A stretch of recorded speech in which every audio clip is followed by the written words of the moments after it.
تو اس میں ایک اندازہ یہ ہے کہ 20 ارب روپے کے قریب ماہانہ جو ہے یہ جعلی فنڈ 2 نمبر فنڈ جاری ہو جاتے ہیں، ریفنڈ کر دیے جاتے ہیں، مختلف کمپنیز پیپر پہ بنا لی جاتی ہیں۔ مگر یہ بڑا دلچسپ واقعہ ہوا، یہ واقعہ کچھ اس طرح ہوا کہ 9 بلین کا ٹیکس ریفنڈ تھا، اور وہ پتہ چلا کہ مبینہ طور پہ وہ جعل سازی کے ذریعے حاصل کیا گیا، جو ٹیکس ڈپارٹمنٹ کے افیشلز تھے ان کی ملی بھگت کے ذریعے کیا گیا۔ ایسی کمپنیز ایگزسٹ نہیں کرتی تھی، اور ایک اس کی رپورٹ تیار ہو گئی۔ جب رپورٹ تیار ہوئی تو ایک شخص خاص طور پہ، اور بھی لوگ تھے مگر ایک آدمی جو ہے وہ جس کے بارے میں نام اس کا نہیں دیا کیونکہ بتایا گیا وہ بڑے پاورفل آدمی ہیں، اور مگر دلچسپ صورتحال اس دن 17 دسمبر کو سامنے آئی کہ جب ٹیکس کے حکام نے ٹیکس کے ہی کسی آفس میں انہیں پکڑ کے گرفتار کرنے کی کوشش کی، تو ٹیکس کے ہی ڈپارٹمنٹ کے لوگوں نے گرفتار کرنے کے لیے آنے والوں کو کمرے میں بند کر دیا، ان کی طاقت کا ان کو بچا، اور بعد ازاں ان کی جان چھوٹی، پولیس کو بلا کے پولیس کو مداخلت کرنی پڑی تو ان کو نکالا گیا۔ اچھا، اب یہ سٹوری سوال یہ اٹھا رہی ہے کہ ایک رپورٹ تو بن کے آ گئی، اب اس رپورٹ پہ ایک آدمی ایکیوز بھی سامنے آ گیا، مگر اس رپورٹ کو پھر سے ادھر رکھ دیا گیا اور نئی انکوائری شروع کر دی گئی ہے۔ اب نئی انکوائری اپنے ہی لوگ بیچ میں آئے بچانے، بھائی گاڈ نوز، ہم تو صرف فیکٹس کو دے رہے ہیں، ہم کسی کی نیت پہ شک نہیں کر رہے، ہم تو فیکٹس دے رہے ہیں، اور یہ جو آج چھپا بھی ہے۔ اچھا، اب اس میں دوسری اہم بات کیا ہے؟ دوسری اہم بات یہ ہے کہ ہم شدید وصولیوں کے بحران میں مبتلا ہیں۔ اس وقت ہم نے جو ٹیکس کا ہدف رکھا تھا پچھلے بجٹ میں، اس سے 130 ارب روپے ہم پیچھے ہیں، اور یہ آپ کو یاد ہوگا ہم نے سٹوری کی تھی کہ 130 ارب روپے کون پے کر رہے ہیں؟ عوام، پی ایس ڈی پی، جو عوام پبلک سوشل ڈیولپمنٹ فنڈ ہے، جو عوام کا فنڈ ہے، وہاں سے آپ کھینچ رہے ہیں۔ تو یہ جو 9 ارب یہ کوئی ادھر لے کے بھاگ رہا ہے، کوئی ادھر لے کے بھاگ، یہ خسارہ ہو رہا ہے، یہ کہاں سے پورا نہیں ہو رہا ہے؟ بڑے بڑے لوگوں سے۔ اچھا، اب یہ لوگ ہیں ان کو دے آر انٹچیبل۔ اب میں جو اس میں بات پوائنٹ آؤٹ شادی کرنا چاہتا ہوں، یہ بڑے خوش نصیب لوگ ہیں، چاہے وہ کوئی سی ایس پی افسر بن کے کسٹم میں چلا جائے یا ادھر، یہ اس خوش نصیب طبقات ہیں، ان کا اس نظام پہ فیتھ دیکھیں کہ اب انہوں نے یہ طے کر لیا ہے کہ سوائے اس نظام میں لوٹ مار کے کچھ نہیں ہو سکتا، پیسے نکالو اور بھاگ جاؤ۔ مطلب یہ بلینز، یہ ایک پاگل پن مجھے نظر آتا ہے کہ ایک ریاست ہے جس کے پاس پیسے نہیں ہے، جس کو 32 ارب روپیہ چاہیے تھا اس سے لڑنے کے لیے، وار آن ٹیرر کے لیے، تو صوبے اور ایک دوسرے سے سینٹر پوچھ رہے تھے یہ پیسے دینے کس نے ہیں، پیسے ہمارے پاس ہے نہیں، آئی ایم ایف سے پیسے لے رہے ہیں، $1.5 بلین سعودی عرب سے لیا ہے، نہ جانے وہ واپس کیسے کرنا ہے، $60 بلین سے اوپر ہمارا قرضہ ہو گیا۔ تو یہ جس جگہ پہ حکومت کر رہے ہیں، جہاں کھا پی رہے ہیں، اتنی خوش نصیب زندگی بسر کر رہے ہیں، وہاں اور کتنا لوٹ مار کرنا چاہتے ہیں۔ اور یہ صاحب کون ہے خیر سے کہ جنہوں نے کسٹم افیشلز کو ان کے اپنے آفس میں ہی بند کر دیا؟ تو یہ ایک عجیب و غریب صورتحال۔ اچھا، آگے بڑھتے ہیں۔ بھارت اسلحہ خریدنے والا سب سے بڑا ملک بن گیا، ایک طرف اسلحے کی دوڑ ہے، دوسری طرف دیکھیں دہشت گردی دنیا میں بڑھتی جا رہی ہے۔ ہاں شادیہ، یہ آج ہی رپورٹ آئی ہے اور بڑی حیران کن ہے۔ بھارت کی اگر میں سوشل انڈیکیٹرز کی بات کروں تو دنیا کے آدھے سے زیادہ غریب بھارت میں رہتے ہیں۔ بھارت کے 80 کروڑ لوگ سے 86 کروڑ لوگ جو ہیں، یہ میں نے فگر ایون کلدیپ نائر صاحب جو ان کے بڑے ایک ریسپیکٹڈ جرنلسٹ ہیں ان کے ساتھ بھی کنفرم کی تھی، یہ 20 25 30 روپے روزانہ پہ رہتے ہیں۔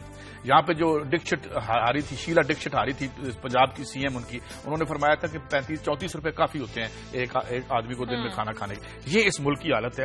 مگر یہ ملک کر کیا رہا ہے شادیہ؟ یہ ملک جو ہے دنیا کا 14% اسلحہ خرید رہا ہے۔ اس وقت دنیا میں سب سے زیادہ بڑا اسلحہ خریدنے والا ملک جو ہے وہ انڈیا بن چکا ہے، اور یہ صرف چائنا کو، پاکستان کا نمبر 3 ہے۔ پاکستان ابھی اس طرف بھی آتا ہوں، اور یہ انڈیا سے چائنا سے 3 گنا زیادہ اسلحہ خریدتا ہے۔ اچھا، اب یہ دنیا کا جو ٹوٹل اسلحہ ہے اس کا 14% یہ امپورٹ کرتے ہیں۔ اب یہ بھی دیکھیے کہ اس میں کون کون سے ممالک ہیں۔ امریکہ دنیا میں ٹوٹل جو اسلحہ ایکسپورٹ ہوتا ہے اس کا 29% کرتا ہے، رشیا 27% کرتا ہے، جرمنی 7%، اور چائنا خود 6% کرتا ہے، اور فرانس 5%۔ پاکستان دنیا میں ٹوٹل جو اسلحے کی برآمد ہے اس کے 5% کا گاہک ہے ہم۔ مگر آپ دیکھ لیں، ہمارا تھر دیکھ لیں، ہماری اور صورتحال دیکھ لیں، اور یہ جتنی جنگیں جیسے ہم کہتے ہیں اور کہ یہ جو جنگیں بپا کی جاتی ہیں، بیسیکلی یہ بہت بڑی پاورفل لابی ہے اسلحے کی۔ اس وقت اگر آپ جو چند ایک انڈسٹریز اس ریسیشن میں ترقی کر رہی ہیں ان میں ایک اسلحے کی شاید۔ ایک کالر ہے ہمارے ساتھ، مشتاق۔ ہیلو، السلام علیکم۔ جی وعلیکم السلام۔ آپ کو اور کلاسر صاحب کو سلام میری طرف سے۔ جی وعلیکم السلام۔ اور کلاسر صاحب اور آپ کے اور یہ قاضی صاحب کا پروگرام بہت ہی اچھا پروگرام ہے، اور قوم کو زندہ کرنے کے لیے نا یہ بڑا ضروری ہے۔ لیکن ایک سجیشن میں آپ کلاسر صاحب کو دیتا ہوں، کلاسر صاحب ہمارے سمیت سب کرپٹ ہو چکے ہیں اس ملک میں، دعا کریں خمینی آئے کوئی جو ان کے جرنیلوں کو 40-50 جرنیل مارے، 40-50 بیوروکریٹ مارے، 40-50 یہ جج مارے اور 40-50 جو ہے نا اس میں صرف ایک 200 400 500 بندے کو جو ہے نا وہ گولیوں کا نشانہ بنائے، پھر یہ ملک ٹھیک ہو جائے گا. آنے والی نسل اور صاحب لے کے آتے رہے ہم یہ کشت و خون کے بغیر ہی اللہ کرے کچھ کر لیں معاملات حل ہوں. ناظرین پروگرام میں وقت ایک بریک کا، بریک کے بعد واپس آئیں گے. کچھ اور بھی اہم خبریں، خاص طور پر مظفر گڑھ میں خودکشی کرنے والی جو طالبہ ہے اس کے بعد ملزمان کا کیا بنا، کیا وہ فرار ہو گئے ہیں پولیس افسران، اس کا بھی فالو اپ لیں گے ہمارے نمائندے سے ایک بریک کے بعد.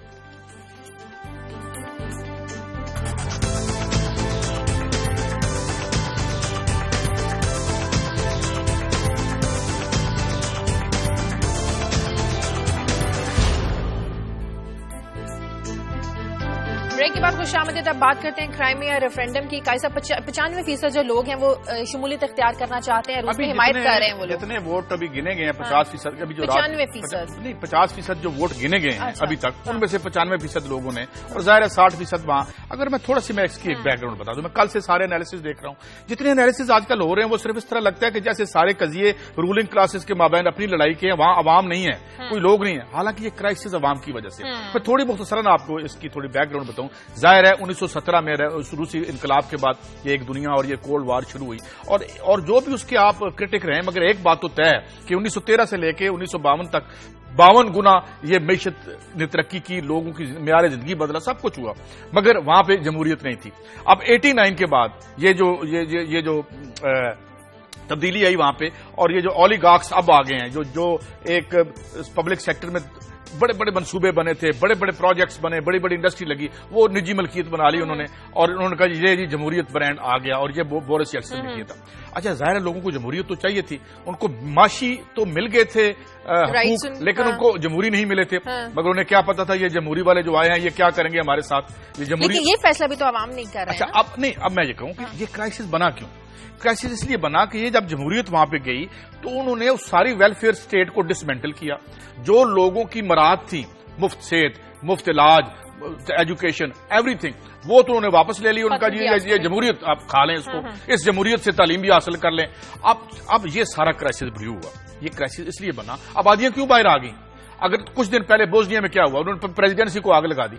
اب یہ جو کرائسس یوکرین میں ہے اس کی بنیاد کیا ہے کہ لوگ تنگ ہیں. $35 ارب کا قرضہ چڑھ گیا، انہیں 2 سالوں میں $35 ارب چاہیے، اور جاب نہیں ہے، بے روزگاری ہے، لوگ بھاگ رہے ہیں. اصل میں یہ تو یہ جو جمہوریت کا تحفہ وہ لے کے گئے تھے بنیادی طور پہ جس کو یہ جمہوریت کہتے ہیں، یہ اس کا شاخسانہ ہے. اب اسی طرح سے ویسٹ میں آ جائیں. کرائسس جو ہے یونان میں، جو کرائسس ہے، جو کرائسس اٹلی میں کیا، پہلے تو ان کی بات کر لیتے ہیں، ڈیولپ ملکوں کی بات کر لیتے ہیں. یونان میں کیا کرائسس ہے کہ جو انٹرنیشنل لون شارکس ہیں وہ آرم ٹوسٹ کر رہی ہیں، ان کو سکویز کر رہی ہیں، ان سے پیسے لے رہی. جمہوریت کو ایک ایسی چیز بنا دیا گیا جیسے کوئی مجرد چیز ہے جس کا انسان کے رائٹ سے کوئی جڑت نہیں ہے. اب یہ ہے کہ اب وہاں پہ ایک ریفرنڈم ہوا، کرائمیا کو اس نے انیکس کر لیا. اب کرائمیا لوگ خوش ہیں. دیکھیں جی خوش اس لیے ہے کہ وہاں پہ 60% آبادی رشینس کی ہے، اس کے بعد 20% جو ہے تاتاری ہیں اور کچھ یوکرینین ہیں. تو ظاہر ہے یہ ریفرنڈم تو جیتیں گے. اب ویسٹ کہتا ہے، ابھی جو رات کو اوباما کی اور اس کی پیوٹن کی بات ہوئی ہے تو پیوٹن نے کہا یہ لیگل ہے ہمارا ریفرنڈم، وہ کہہ رہے ہیں یہ انلیگل ہے ریفرنڈم. مگر یہ اس کا کچھ نہیں کر سکتے، کیونکہ اگر آج روس بند کر دے وہ گیس جو وہ کرائمیا اور یوکرین کے ذریعے ادھر بھیجتا ہے تو ظاہر وہاں پہ بلوے شروع ہو جائیں گے. ان کی انڈسٹری جو ہے، ان کے گھر جو ہیں وہ زیادہ تر اس گیس سے چلتے ہیں جو روس سے وہاں جا رہی ہے. مگر معاملہ کیا ہے، اس میں سفر کون کرے گا؟ آپ پیوٹن کی ذاتی ورتھ کوئی 200 بلین بتاتا ہے، کوئی $300 ارب بتاتا ہے. تمام آلیگارکس نے ادھر آ کے قبضے کر لیے، اور یہ قبضے ہونے میں ویسٹ ان کی مدد کی. پھر اب ان کی آپس میں لڑائی شروع ہو چکی ہے. اس آپس کی لڑائی میں جو لوگ برباد ہو رہے ہیں وہ بوسنیا کے عوام ہیں، یوکرین کے عوام ہیں، اور اس طرح کے لوگ ہیں. اور میرے خیال میں آگے بڑھتے ہیں، آگے بڑھیں اور اب ہم بات کر لیتے ہیں، فالو اپ لیتے ہیں. مظفر گڑھ میں خودکشی کرنے والی جو طالبہ تھی، ناظرین اپنی زندگی میں انصاف چاہتی تھی، لیکن وزیر اعلیٰ صاحب اپنی ٹیم کے ہمراہ پہنچے جب وہ لڑکی اس دنیا میں نہیں رہی، اس کے خاندان کی دادرسی کرنے کے لیے، اور حکم دیا کہ وہ پولیس افسران 5 پولیس افسران جو اس واقعے میں ملوث ہیں انہیں فوری طور پر گرفتار کر کے ان سے تفتیش کی جائے. لیکن اطلاعات یہ آ رہی ہیں کہ وہ پولیس افسران فرار ہو گئے ہیں. ایک پولیس افسر کو گرفتار کر لیا گیا ہے. اندر کا کیا معاملہ ہے بات کریں گے، ہمارے ساتھ نمائندے عبد المنان ٹیلی فون لائن پر موجود ہے. عبد المنان، پولیس افسران کی گرفتاری کا حکم دیا تھا وزیر اعلیٰ صاحب نے، کہاں فرار ہو گئے وہ؟ جی شادی اکرم جب وزیر اعلیٰ یہاں پہنچے تو یہ متعلقہ جو افیسران تھے جس میں ڈی ایس پی صدر چودھری اصغر ہے, ڈی ایس پی جتوئی لطیف کانجو, انسپیکٹر اور ایس ایچ او میر ہزار خان رائے شاہد اور ایس ایچ او شہر سلطان موقع پر موجود تھے, تو وزیر اعلیٰ پنجاب نے کہا کہ ان کو گرفتار کر کے فوری طور پر مقدمہ درج کیا جائے. لیکن پولیس افیسران نے اپنے بیٹی بھائیوں کو بچانے کے لیے اس میں ایک تو ڈی پی او مظفر گڑھ کا ایف آئی آر میں ذکر تک نہیں کیا گیا اور ان پولیس افیسران کو خود جان بوجھ کے فرار کروا دیا. اور یہ نہیں ہے کہ یہ کہیں چھپے ہوئے ہوں, یہ اپنے گھروں میں آرام سے بیٹھے فون پہ ایک دوسرے سے رابطے میں ہیں. منان یہ بتائیے کہ اس سٹوری کو ایک نئی ٹویسٹ دینے کی کوشش کی گئی کہ جی اس نے کسی رپورٹر نے کہا تھا, اس نے آگ لگائی اور ایک بڑا ظالمانہ اور بہیمانہ سا یہ حرکت ہمیں نظر آئی, تو ایک دم سے لوگ حرکت میں آ گئے ان کو بچانے کے لیے اور سٹوری کو بھی توڑ موڑ کے پیش کرنا شروع کر دیا اور وہ افسران بھی نہیں پکڑے گئے. جی قاضی صاحب, اصل میں اب اس کیس میں ہو یہ رہا ہے کہ اس میں مدعی بھی پولیس ہے اور ملزم بھی پولیس بن گئی ہے. ہلو جی بولیے منان, آواز آ رہی ہے. ہاں جی قاضی صاحب, اس میں اب ظلم یہ ہے کہ یہ جو خود سوزی کا مقدمہ درج ہوا ہے اس میں جو اس وقت کے ڈیوٹی افیسر تھے محمد اقبال اس کو مدعی بنا دیا گیا ہے, حالانکہ ڈیوٹی افیسر ذمہ دار ہوتا ہے اس وقت کے واقعات کا. اب جو پولیس جس کو مدعی بنایا گیا ہے وہ ان کا اپنا بیٹی بھائی ہے, وہ کل کو اس کیس میں کچھ بھی نہیں ہونا, وہ سارے بری ہو جائیں گے. یہ بتائیں کہ جو مظلوم خاندان ہے اس پہ بھی دباؤ ڈال رہے ہیں یہ؟ جی اس پہ صرف دباؤ نہیں ہے, اس پہ سیاسی طور پہ اور مسلم لیگ نون کے ہی لوگ ہیں جو اس خاندان پہ دباؤ ڈال رہے ہیں. پولیس اور انتظامیہ ان پہ دباؤ ڈال رہی ہے کہ ہم جیسے کہیں آپ ویسے چلے. تو وزیر اعلیٰ کی جو ٹیم ہے اس واقعے کو فالو کر رہی ہے, دیکھ رہی ہے؟ جی شادیہ, اصل میں ظلم تو یہ ہے, دیکھیں پہلے انہوں نے جب وزیر اعلیٰ نے حکم دیا تو انہوں نے صرف 155C کے تحت ایک مقدمہ درج کروا دیا. 155C محض ایک غفلت ہوتی ہے جس سے آج تک پاکستان کی تاریخ میں کسی کو سزا نہیں ملی. پھر دنیا نیوز نے اس ایشو کو دوبارہ اٹھایا اور ان کو یہ انکشاف کیا کہ یہ تو انتہائی غیر مناسب دفعہ ہے. پھر وزیر اعلیٰ پنجاب کو دوبارہ نوٹس لینا پڑا, پھر اس میں قتل اور دہشت گردی کی منان یہ بتائیے وقت کم ہے, 150 ایسے کیسز ہوئے اس علاقے میں. کل میں ایک رپورٹ دیکھ رہا تھا, کسی کو کوئی سزا نہیں ہوئی, تو یہ کیا ہے؟ یہ ہمارے ملک میں ہی ہے یہ شہر؟ جی قاضی صاحب, اصل میں ظلم کی بات یہ ہے کہ مظفر گڑھ میں ایک بھی D S P, D P O یا ایس ایچ او بغیر کسی سیاسی اپروچ کے نہیں لگتا. جب یہاں کے وڈیروں کی سفارش پہ وہ پولیس افیسران یہاں پر تعینات کیے جاتے ہیں تو وہ ان کی انگلیوں پہ ہی ناچتے ہیں اور ان کی مرضی کے مطابق ہی کیسوں کو توڑ موڑ دیتے ہیں. اب یہاں پر جتنے بھی واقعات ہوتے ہیں اب تو لوگ مدعی بننا چھوڑ گئے ہیں کہ انہیں انصاف تو ملتا نہیں ہے, الٹا وڈیروں کی اور پولیس کے دباؤ میں آ کر ان کا اپنا نقصان ہوتا ہے اور دفاتر کے ان کو دھکے کھانے پڑتے ہیں. اب ہم نے دیکھا وزیر اعلیٰ صاحب تو اس دن کافی سرزنش کر رہے تھے, جو پولیس افسران اس وقت موقع پر موجود تھے ان کو طلب کیا گیا, تو کیا اس معاملے میں وہاں کی جو مقامی سیاست ہے, مقامی پالیٹیشینز ہیں وہاں, وہ انوالو ہیں اس سارے معاملے میں؟ جی شازیہ, وزیر اعلیٰ پنجاب نے جو وہاں پر مقامی ایم پی اے اور ایم این اے تھے ان کی بھی سرزنش کی, ڈی پی او کی بھی سرزنش کی, جس کو اپریشیٹ کیا گیا. لیکن مسئلہ تو یہ ہے کہ وہاں کے صوبائی وزیر اور وہاں کے جو کرتا دھرتا ہے مسلم لیگ نون کے, وہ اس کیس میں اور اس جو ملزم ہے نادر, جو مرکزی ملزم ہے, اس کو بے گناہ کرانے میں ان کا بہت بڑا کردار ہے. حراست میں ہے مرکزی ملزم نادر؟ جی اس کو دوبارہ حراست میں لے لیا گیا ہے, لیکن اب اس کی صورتحال یہ ہے جب ایک تفتیش میں کسی کو بے گناہ کر دیا جائے, دوسری تفتیش میں بھی بے گناہ کر دیا جائے, تو اب تیسری جو تفتیش نئے سرے سے کی جا رہی ہے اس کی کوئی اہمیت نہیں ہے. جب کورٹ میں کیس جائے گا تو اس میں تفتیشوں میں کنٹروورسی اتنی ہے کہ وہ آرام سے باہر آ جائے گا. ٹھیک ہے, بہت شکریہ عبد المنان آپ کا. آگے بڑھتے ہیں ناظرین اور ہم بات کریں گے اب آج پاکستان میں ہندو برادری ہولی کا تہوار منا رہی ہے, کیا ماحول ہے وہاں پر. ہماری طرف سے پوری دنیا نیوز کی ٹیم کی جانب سے ہندو برادری کو ہولی کا تہوار مبارک ہو, کیا جوش و خروش ہے ان میں بات کریں گے. ہمارے نمائندے دلیپ ٹھاکر ہمارے ساتھ ٹیلی فون لائن پر موجود ہیں. دلیپ یہ بتائے گا کہ کس طرح منا رہی ہے ہندو برادری آج اپنا ہولی کا تہوار؟ جی شازیہ, ہندو برادری کا جو آج ہولی کا تہوار ہے وہ پوری دنیا میں منایا جا رہا ہے. اس کی وجہ سے یہاں پہ جو کندکوٹ سمیت پورے ضلع میں جو جوش و خروش ہے وہ ابھی تک صبح سویرے وہ بچے نکلے ہیں باہر مختلف رنگ اٹھا کے اور ایک دوسرے کو رنگوں میں رنگا رہے ہیں اور بہت خوش ہیں, وہ بہت جذباتی جوش و خروش ہے وہاں پہ. اور عید کا تہوار ویسے بھی رنگوں کا تہوار ہے اور محبت بکھیرنے کا تہوار ہے. آج جو مکھ تقریب جو ہولی کی ہو رہی ہے اس میں جو ہے وہ جو سندھ کا جو اہم صوفی بزرگ جو درگاہ ہے ہندو برادری کی ریڑکی صاحب, وہاں ریڑکی مندر میں ایک تقریب ہو رہی ہے جہاں پہ جو گادی نشین ہے سائیں سادرام صاحب وہ خود اس میں شریک ہوں گے. اور ہولی کی جو تقریبات ہیں جو اختتام ہوگا شام کو 4 بجے ہوگا اور پوری دنیا میں ایک ہی ٹائم فکس ہوتا ہے جہاں اختتام ہوگا. ہم دیکھتے ہیں کہ ہندوؤں کے ساتھ ساتھ یہاں پر جو مسلمان ہیں بچے بھی بڑے بھی وہ بھی اس تہوار کو بڑا انجوائے کرتے ہیں, وہ بھی مناتے ہیں.